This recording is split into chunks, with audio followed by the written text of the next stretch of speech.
Las pruebas producen paciencia y carácter en nuestra vida. Dice Romanos capítulo 5 verso 3 que la tribulación produce paciencia y la paciencia prueba y la prueba esperanza. Así que las pruebas entonces producen paciencia y carácter.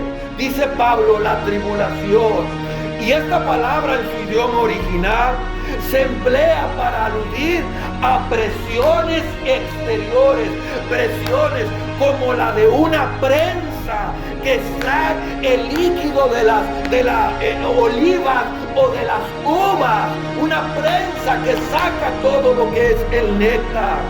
Aquí nos habla de tribulaciones inevitables que acontecen a todos aquellos que pertenecen a Cristo a causa de su relación con Él, a causa de la fe que tenemos en Él. Tales dificultades producen entonces beneficios espirituales incomparables, y uno de ellos es la paciencia. La paciencia. La paciencia bíblica, iglesia, es resistencia perseverante en la fe. Esa es la paciencia bíblica. No se trata simplemente de esperar, sino de una capacidad espiritual de mantenerse firme bajo la prensa, bajo la tribulación, bajo la presión, sin rendirse ni apartarse de Dios. Es una constancia que se sostiene aun cuando el peso de la prueba en ocasiones es insoportable. Esto se confirma, como ya lo vimos en domingos pasados, en segunda de Tesalonicenses 1:4, donde Pablo elogia a los creyentes por su paciencia y fe en medio de la persecución. Esto lo vimos en el primer capítulo de Primera de Tesalonicenses. Es decir, la paciencia verdadera no se manifiesta en la comodidad. ¿Dónde? En la tribulación. Y a lo largo de toda la Escritura, iglesia, vemos que Dios usa las pruebas, pero no las usa para debilitar al creyente, sino para producir en él una fe firme, constante en el Señor. Así que la paciencia es el resultado de una fe que ha aprendido a confiar en Dios, que ha aprendido a depender de Dios. Abraham, como ejemplo, nuevamente, es un ejemplo de perseverancia en la prueba.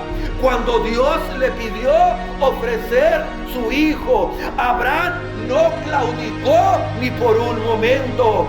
Su fe permaneció firme. ¿Por qué? Porque confiaba plenamente en el carácter y las promesas de Dios. Eso lo dice Hebreos capítulo 11, versículo 19. Porque él creyó, ahí dice que él creyó que Dios era poderoso aún para levantarlo de los muertos. Así que su paciencia se manifestó en obediencia perseverante, aún sin entender completamente lo que pasaba en la situación que él vivió. Tenemos también a José como ejemplo de firmeza en medio de la injusticia. José fue traicionado, José fue vendido por celos, por envidia, falsamente fue acusado y encarcelado. Sin embargo, nunca de los nunca abandonó su fe. Es más, la Biblia dice que Dios estaba con él y que todo lo que hacía José prosperaba. Dios estaba con él. En cada etapa de su sufrimiento, Dios estaba con él y José se mantuvo fiel.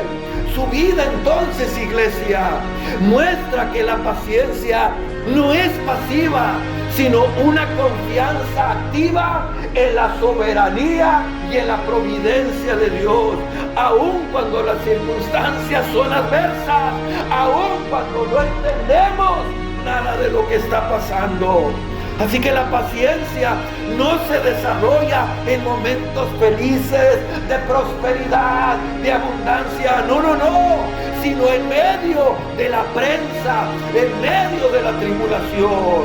Cuando el creyente atraviesa tribulaciones, tiene la oportunidad de aprender a permanecer firme, confiando en que Dios está obrando aún cuando Él no lo ve, aún cuando no vislumbra nada. Así que la tribulación no es el fin, sino el medio, iglesia.